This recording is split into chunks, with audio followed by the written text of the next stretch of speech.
It was 2012. Ngisangihlangana naye. Mangihlangana naye kanjalo lokho ifine ugayo grand ngiyambona ukuthi gayo decent and all those things. Ngithanda ukudlula myself. Sagijinyiswa yinja. Ukugijima kanjalo umuntu wangena phakathi kuphi eskonterini, mangena phakathi eskonterini la imoto ingishaya khona, ngikhuphuka imoto khona ngishaya ngakhupha ngabuya phansi. Only thing along the line, I think it was around 6 to 7 months sesithandene, sesithandana mina nayo yonke into right. Ugayi waqaseka ngithithela nabantwana besikole base-primary. They will come lapha ejardini, laugh at me, mina long busy ngenza washing, washa amateki wakhe, ngwashaya kuwe nengubo lezi azichamile futhi. Okay. No, I'm just telling you the truth. Okay. Yeah, uthanda umuntu ngalendlela leyo ukuthi umthanda uyamsifaba. Umuntu lo mengamind ukufonela amasheri wakhe la, leli naye la empedeni. Share umpete once lele la afonela amasheri wakhe abatshele the way bamuphenga kamnandi ngakhona. The thing that I can tell bakathi uyaqala uyangena mokubhlungu but mina kungena kunjalo akukho lana ngizosifihla khona akukho lana ngizoyenza khona kwangathi like I'm going down to hell.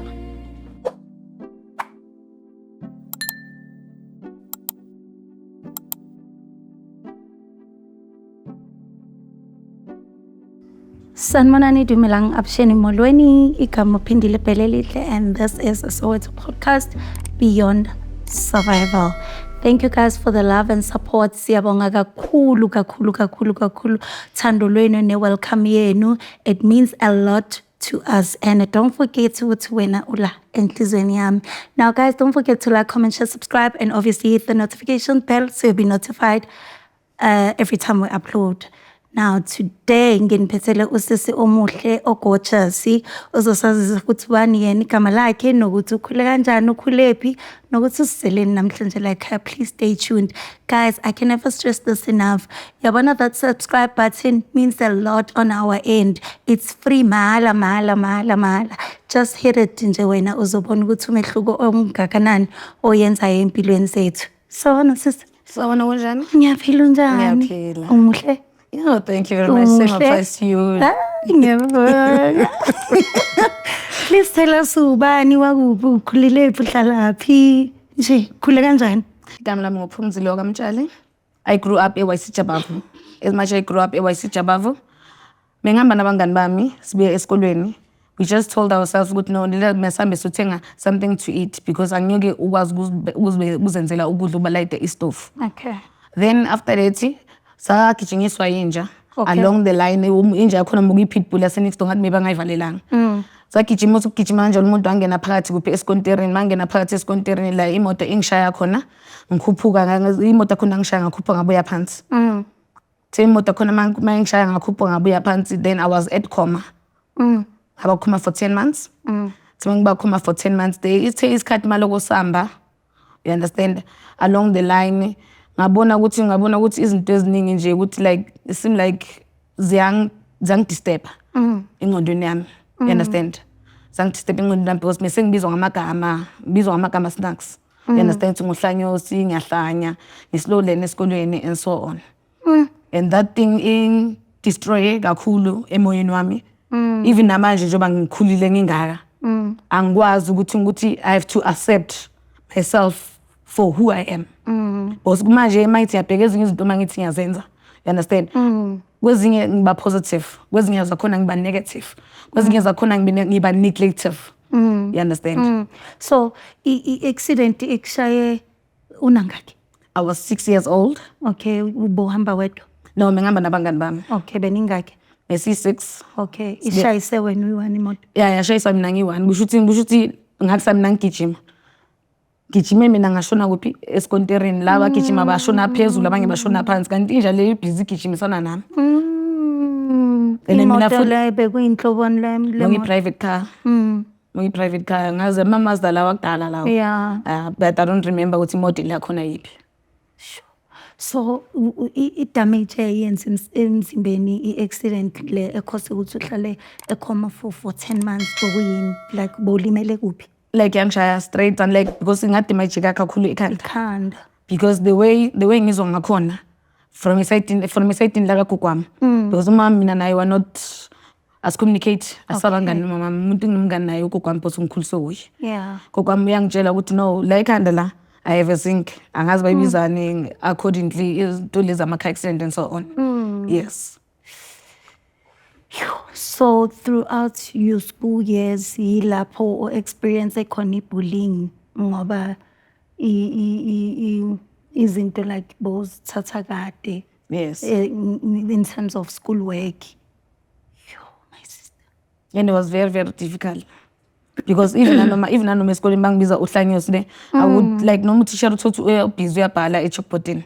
You understand? Bengisukuma umntana wesikole ngishaya ngempama phapha.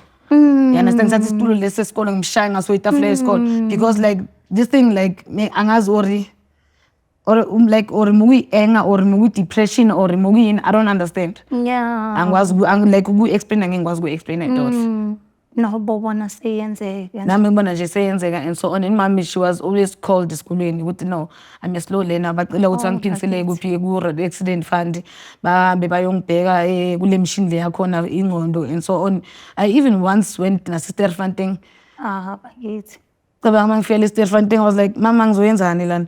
Bangikhiphe ama blocks la abantwana la uma ABCD. Ngithi like really? Wahlala isikhathi esinganani eSterfontein? Sterfontein like bengiya nje ukuvakasha nje. Bafike nje ukuthi appointment day ngasikhathi sona leso then mama hlala nami the whole day then ntambama masambi. You understand? So ihambe yaze yafika ku high school life yakho? No, bazange ngifike high school lami igcine ku primary because the way ngizongakhona mamami the way ibeka ngakhona because last mom she once took me komunye doctor la but to Alexandra. Do you understand? Because mom, she's always saying, but I have to go and make it brain scanning. Do you understand? Because it seems like there's something like Kandalami, again. Even that thing, it does hurt me a lot. Because we should know my mom, it doesn't take me as someone to. Oh, normal. Yeah.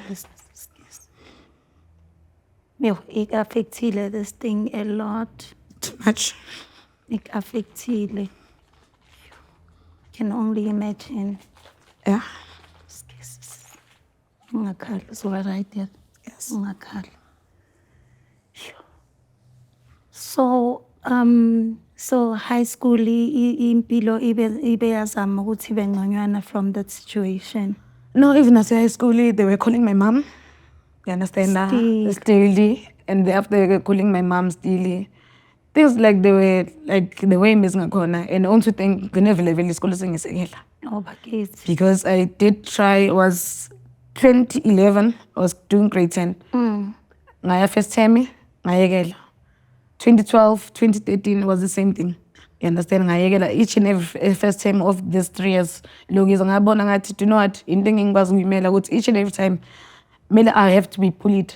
And as much as mangibhula ne, mina mase ngiphinisela kube mnandi. And wena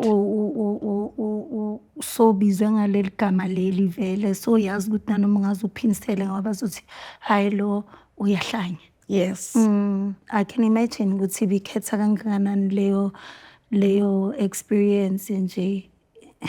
It's not a nice experience. So I believe ukuthi ikhona esinye story ufuna ukusishare nami. Yes, there is. Would you mind sharing it nababukeli ekhaya? No problem. I was once ngaba abusive through my boyfriends. Okay. Wanobaba umntwana. And only to think ukuthi the way they were abusing me like abantu bakhona ngibathanda ngenhliziyo yami yonke and ngibathanda in that way ukuthi uthando for mina myself azange ngilishiye for myself. Okay. Ubaba umntwana uhlangane naye kuphi? Baba umntwana ngahlangana naye eVlakfontein. Because I moved eVlakfontein was 2002. Mangisuka eWasijabavu. Then mangifika eVlakfontein I was 15 years, I think it was around 2028 or 2029. I think I was 15 years somewhere there. When I firstly ngathola i-boyfriend yami yokuqala. Thima ngithola i-boyfriend yami yokuqala, he was bully. Okay, naye lo wokuqala. Yeah, he was bully lo wokuqala. Lo wokuqala ke I'm not going to talk too much about him. Do you understand? I'm not going to talk too much about him because I didn't have a child, but I did have miscarriage with umntanakhe. Okay. You understand? The one that I can talk too much ngayo lowest too. Okay. Yes. So lama uhlangana naye ube umuntu njani? Yena umuntu okhulu, kumfundisa sizayoni. Kumuntu nje okhulu nje, umuntu okhulu nje oziphuzela utshwala. Ahlangana naye kuphi eMaxhoseni lapha eFlakfontein. Nje ku-December nje. It was, if I'm not mistaken, it was 2022, it was 2012. Ngisangihlangana naye. Mangihlangana naye kanjalo okay fine, ugayo grand ngiyambona ukuthi gayo decent and all those things. Okay fine, no problem. And futhi nakho niyazi ukuthi mase siqala sesikhulile nje sithanda nje izinto umuntu maqala umbona phethe imali uyagijima, you understand? Uthi no, I'm going to okay ngizophuza utshwala and so on. Yeah. Just for the sake ukuthi nawe ukuzijabulisa nabangani nabakujabulisa ngabantu babe and so on, into esifana lezo. And the only two things along the way, this guy, okay fine, December khona the January, this guy waphindela wahamba uhlala kuphi ePotchefstroom la mekahlala khona. Okay. Bahamba uhlala ePotchefstroom la ehlala khona. He called me, I never had a phone. Okay. Ngangifuna iphone ngamba mama. I never had a phone at all. Emma didn't have a phone. Then ngihamba ePotchefstroom ngaphisanga iphone. The way I was risking ngempilo yami ngakhona. The way umfana lo mengithanda ngakhona. Ngithanda ukudlula myself. Only to think ukuthi mangifika ngaleyo nguyibhomo nje. ePotchefstroom bekahlala nobana yenzani lapho? Bekahlala nomunye umfana walo mama lo mekaqashe kwakhe. Okay. Because it was mokuyindlu iRDP. Mokuyindlu iRDP then by extended. Okay. Maybe extend umkhukhu yena bekahlala ngapha emkhukhwini mfana lo mfana hlala ngapha endlini. Esebenza lapho. Yeah, mekasebenza kuyibuilder. Okay.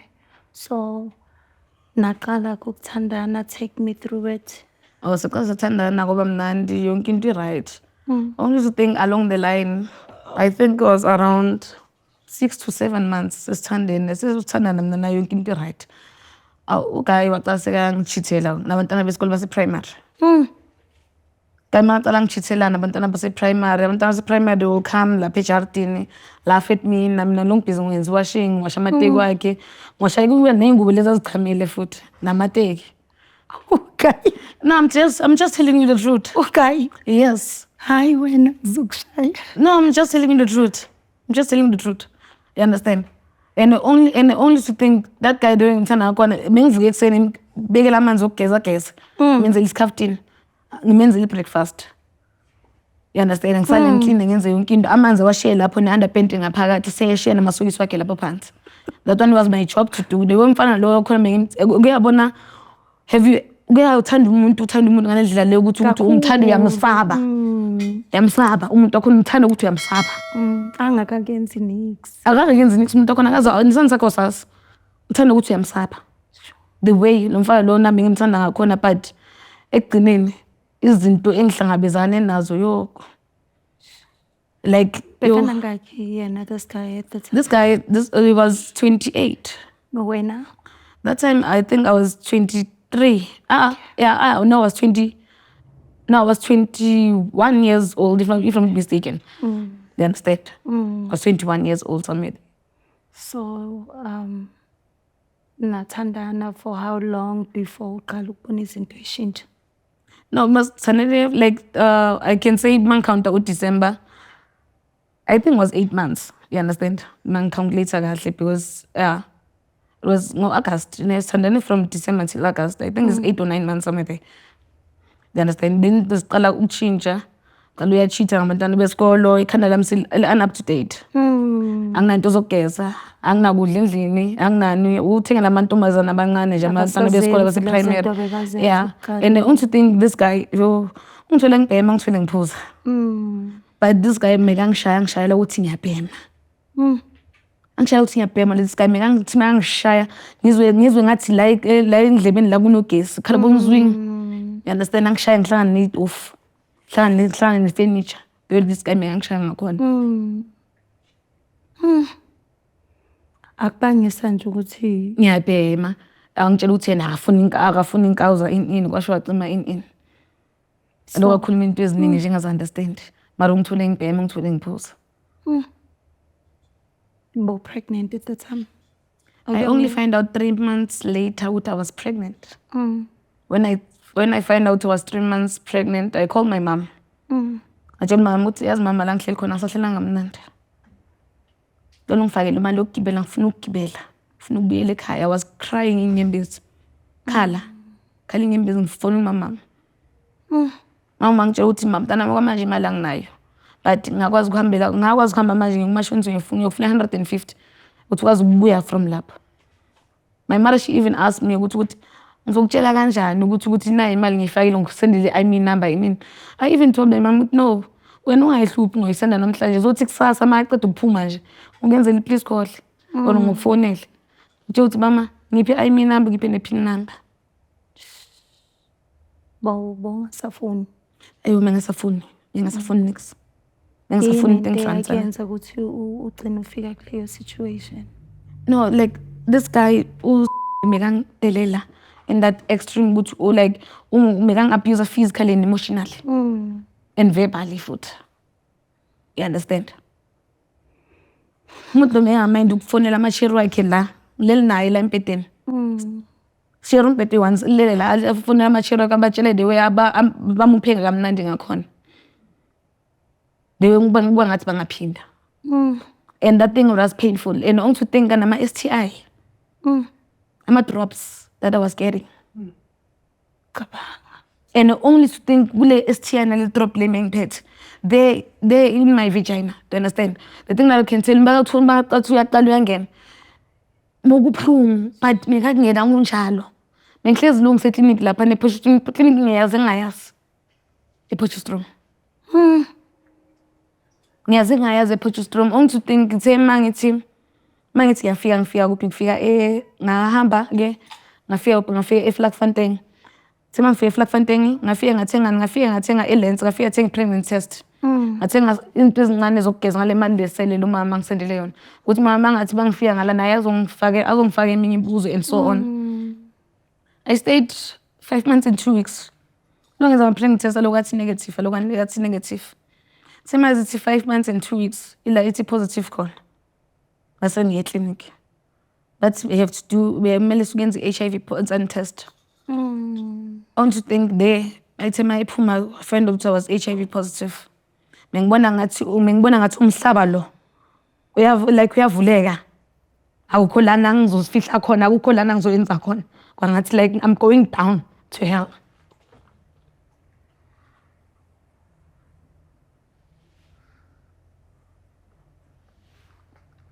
Then I had to leave like kanjalo. I even tried to call him. Tell her no, be clinic. I find out to clinic they say I'm HIV positive. They were most pitting a corner, Potchefstroom and all those things. Because things because I was negative. Only to think with my mom, she was just trying to right. No, it's not the end of the world. It's not the end of the world at all. Impilo yaqhubeka mntanami.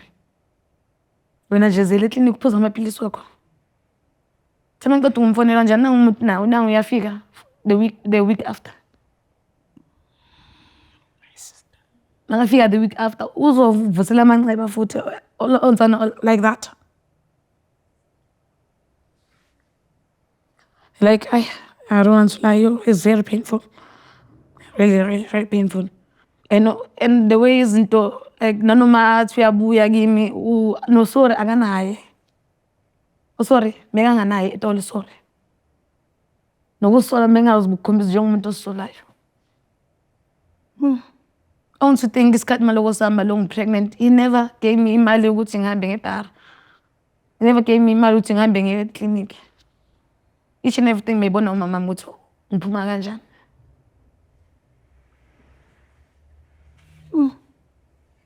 Isikhathi maloko sihamba kanjalo. Isikhathi maloko sihamba kanjalo.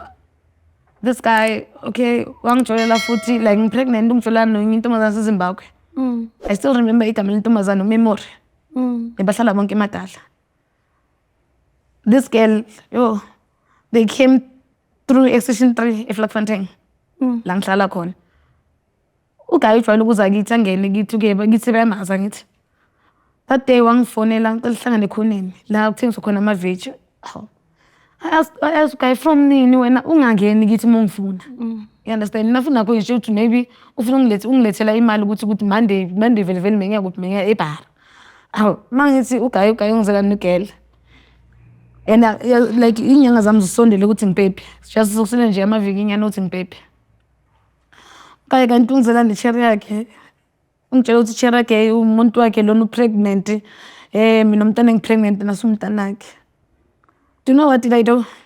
Sometimes when days are dark, uNkulunkulu uyayenza ukuthi angazi abe ngenye indlela nje uyazi ube nale emotion le ongazi uyithatha lesibindi ongazi uyithatha edohle. You understand? That time mangumele ngabe ngikhalile phambi kwabo. I just told him that no. Well done. Congratulations, ngiyanibongela. Ngabashiya kanjalo. Ngafika ngakhala mase ngifika kithi endlini sengiyi-1. I called my mom. I called my granny. They told me no. Nyekele. Umntana lo sizomnaka thina. Uthi umntana ethu sizomnaka. I stayed. Okay fine. I stayed lapha endlini. Okay fine. Kwafika isikhathi sokuthi ngipepe. Okay, I got umntana nge-operation because meba ngivalile. Memory naye usandile. Umntana ngimthole nge-10 months. Ebhara. NgoDecember nge-18th. Actually umntana ngimele ngimthole before i-16. You understand? But because of isikhathi mesedlule too much ngithola nge-18 but bangitshela ukuthi mama ngashaya i-17 umntana ngamthola ngoze nge-18. Ukuthi mangifike ebhara they tell me ukuthi no sisi. Wena nje we have to admit you right now. Mesikamse ku-C-section like right now. Because mangabe umntana simkhiphi zile kushona wena kushona umntana. Kushona both of you. I had to sign ama-form asebhara. I did sign ama-form asebhara. Only to think ngapha ngishaya ama-pain. Okay fine ngaya ku-C-section ngaphuma. Umntana was nice and healthy. And I didn't think ukuthi umntana was going to be nice and healthy because the way mengi stress ngakhona ngine-trauma ngakhona yonke into the way izinto mezenzakala ngakhona. Mesengicala ukuphuza too much. Qala ukubhema too much like mengisengibhema nensango into engakaze ngayibhema empilweni yami. Mosekusele nokuthi ngibhema because I even had abangani ababhema ama but mangihleli nabangani bami lababhema ama I was telling them ukuthi no, xa ngiphela cigarette notshwala nje kuphela. I don't want any. Then isikhathi sahamba umntana ngamthola. Uthe umntana ngineviki ngiceda ukumthola. Ngilele ngithi umama mekafika thatha umntwana. Yeah. Njengoba umntwana ngithule nge-C-section because mama yabalekela ukuthi ngizolala phezulu umntwana mangithi ngiyajikende uvele nami ngisemapeyinini. Umthungo and stuff.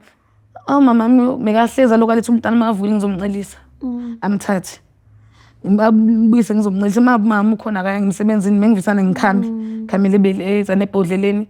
Mama wathi sabeke efrijini umntana makavuka afudumeze umntana phuze. You understand? Ukuthi ngobusuku bakhona I think ubusuku bakhona was nini? Ngoku-26 if I'm not mistaken, ezaka-December. Awu, umangele mina nangumuntu yakokota ngithi from nini mama kokota ngithi mama ngena. Mangithi ufunani lana? Oye. Yeah, ufunani? Engicabanga lo muntu unesibindi ezinefuna eceleni sokusuka le kube emadala aze e-station 3 ngabo past 12 kithi esuka azokokotela azokokota kithi. And also thing ne-family yakhe they didn't want to do anything ngomntwana even today. Even today. And also thing ukuthi baba umntwana manje ushonile. Ushonile. Bamdubule nge-triplets ebenzane kuphi eThekwini. Because of ini ufika wathola abafana naye. And I even told him and I told his father and told his family, but you know what? When I'll never forgive you, even though you can go through hell or you can go in the graveyard. At all. I'll never even one single day. Even today, umntana mina kwazinokufika athi mama ngicela ukuhamba ngefamily nami ifamily yakho yiphi? Ekenzelani? Ekenzelani? Because umama uyavuka nani? Uyangisupportela wena. And as ngisupportela wena umama mi uyenzani lena boss abangenzeli nix. And also think baba khona makashona. Umntana abanamfaka mama banawo noma ngathiwa ifone yami mina ilahlekile. Bathi lokufona mama batshela mama ukuthi no, nangu baba umntana ushonile. Umntana makaza e-funeralini. Nangu abantwana bayagezwa. Nangu umntana hamba ogezwa. The thing that they want ukuthi mina ngithatha umntwana ngimisele eNatal. Ake beza bona Kuphi? Yo, do you know what? I don't want to go there. Yo, story leso. Naso singe nje yazi yo, do you know these people ne? They demanded inkaba. Umntwana demand ukubona umntwana. They told me ukuthi mama umntwana ngimlethe. My child will die. The way abantu baka cruel ngakhona. bakutshela kanjalo. They told me like that. And my mom and my granny told me, Phumzile, umntwana ethu lo, yaqala ukuba nomntwana ngomntwana lo, sicela ukuthi uhamhambise. Mina ngazi ukuthi ngesintu ukuthi mawuthole umntwana, abantu basemzimini yibo abantu kumele bazi. Especially umntwana masekezelo. Oh, ngiyakutshela Shem, things like they're just getting harder and harder. Just getting harder and harder. So, guys,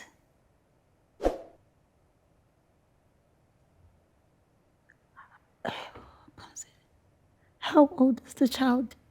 My child now, she's 11 years old. Khulile. Sikhulisele. Ngisikhulisele mama. And then umama nogogo basaphila. Yeah, ugogo kwami uyaphila, mama uyaphila. Support. And I can only imagine nje ukuthi ufile kanjani after finding out status sakho wambuza. No, I did ask him, futhi nakhona, you know futhi nakhona abafana bamaZulu bayingqondole ukuthi amasoka waminyaka, to understand. Yeah, like mina ngithatha ngibekele ngiphendula kwakhe nje ufuna wuye. Do you believe ukuthi yena mhlambe bekazi ukuthi sikhiphani or na you find out sekezwa wena or wena nje masomazi ngoba phela umuntu wakwaziwa? Do you think this guy knew and didn't tell you? Yes, he did. He did know ukuthi he was HIV positive because mawunomngane wakhe that he was closer naye uSanele. Sanele it once told me ukuthi Phumzile, do you know as much uhamba nobani? Uhamba nalo muntu lo lokefenyuka naye. Uma abantwana bakhe la bethu laba la emadala babulawa i-HIV and AIDS. So bekazi only thing ukuthi yini nje kuphela engenile. Surprised mawumbuza. Mina ngena mina vele angazi nix nje. Angazi nix. And the worst part nakhona like ukubona ngapha uphethe STI ama-drop ngapha uvela amathumba uvela ngama-3 ngama-6 ngani umzimba wonke like understand ukwenzakalani. Ukhona la uyabona. Yo, ngasikhathi leso ngikhanya ubani ngikhanya umama nga-left and right and center. Bakithi Mama bakekho ngibheka boma next door ukuthi babone ukuthi ngidlile umdoko ngidlile ngi-right. Ngapha ama-pulse yini yo, it was just a lot. wahlukana naye nini? Nihlukane nini nje that? No, like uhlukana kwami naye ngihlukana naye before umntwana azoyenza 1 year. Yeah. Because the day ngihlukana naye ila ngena khona kithi agqoke itekle all insani tekle lephuma amasuku sephuma iblue liphuma iskipa sephuma. You understand? Ngekephi le aphuma konke ne. Shem ngathula ngathi izinto zomntwana azikuphi baba. Semathi izinto zomntwana azikuba ngambamba kanje. Ngambamba ngeskipa isitsha ngasithi sasazinqa. Uthe makathi usumisa isandla uthi ufuna ukuthi impama ngathi wena Shem ufike backstage ngathi khalibhodlele castle light ngathi wena uzokwazi unye wena.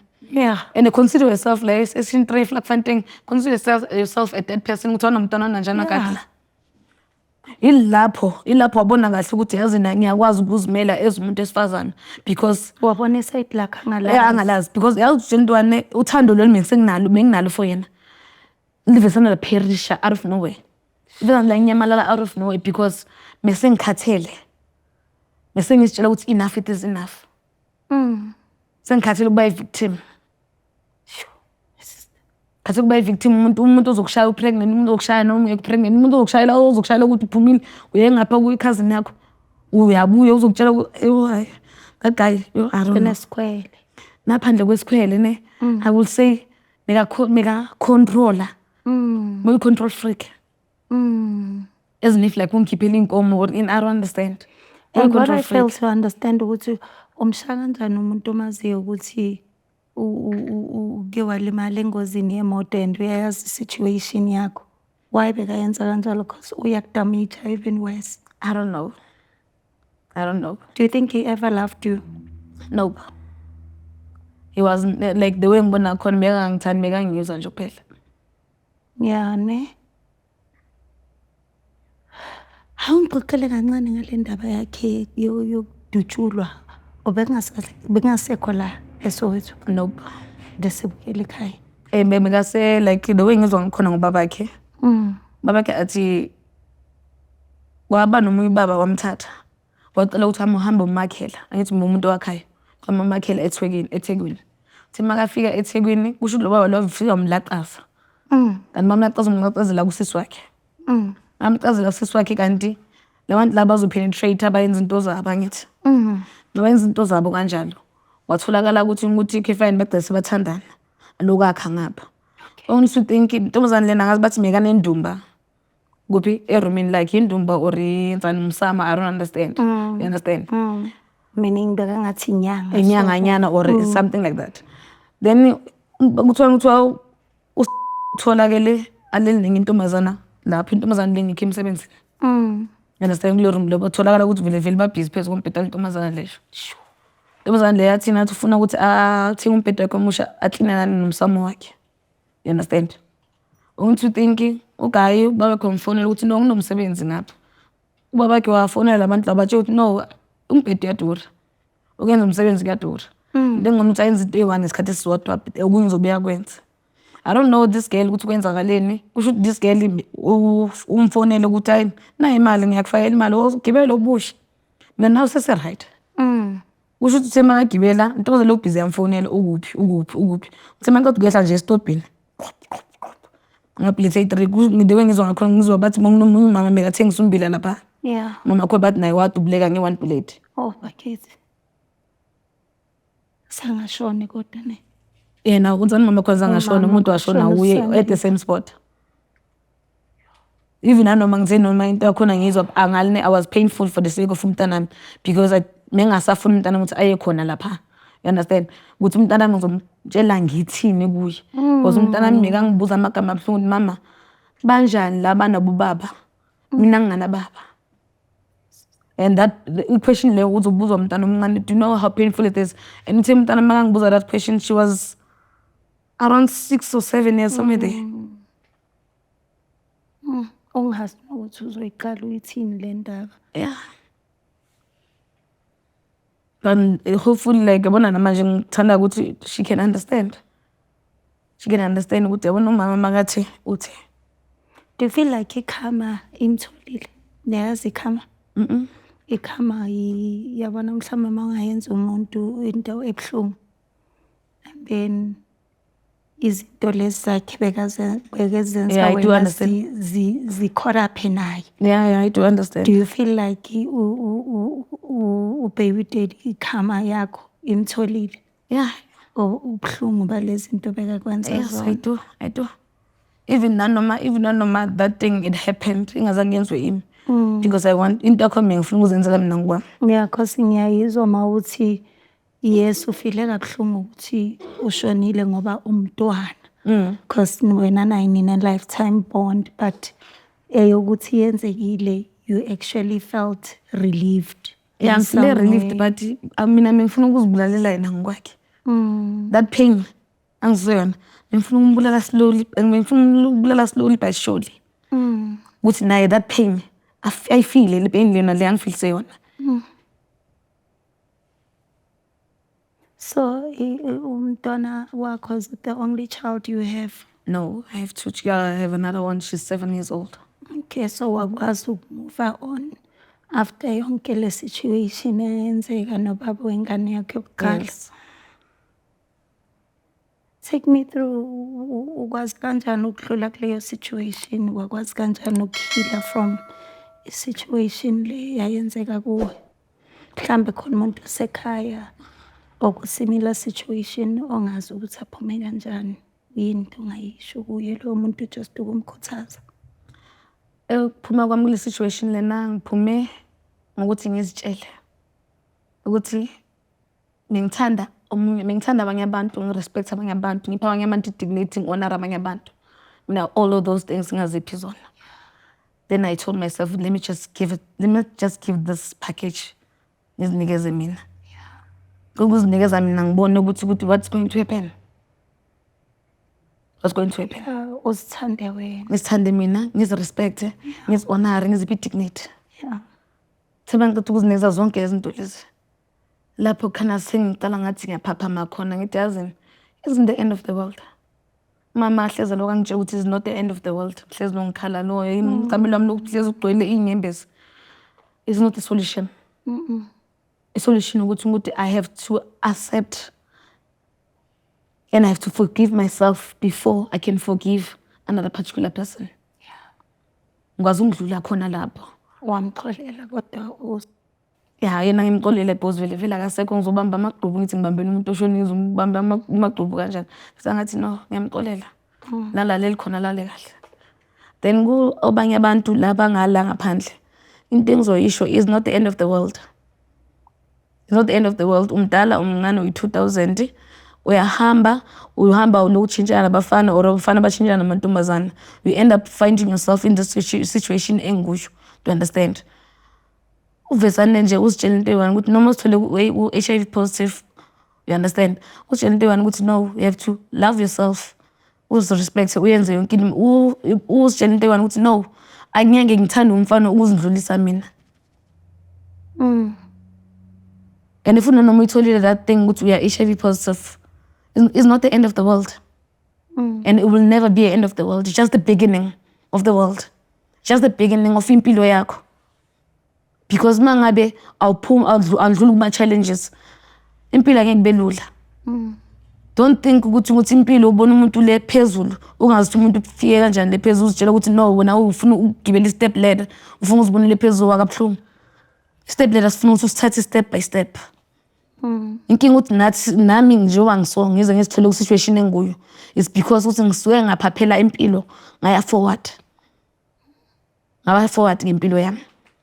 Into eziningi ngisifundile lezo and ngicela ukuthi nani la emakhaya nisifundise ukuthi namukele izinto masezenzakele. Ningathathi izinto ngamawala and ne counseling, ne therapist, it works a lot. Just give yourself nokukhuluma uthi ungavaleli zonke into la ngaphakathi. Because the more valela izinto la ngaphakathi uba nesilonda esingapholi and isilonda sakho lo siyakhula and siyabhibhidla. Is what I can tell you. Ngiyabonga. Sisi, yo. I'm so proud of you. Thank you. I'm proud of you. Thank you. Ukwazile ukuyimela indaba yakho. Wakwazi ukuyilwa wayinqoba. Thanks. It says a lot about you being a strong woman. I'm proud of you, Namself.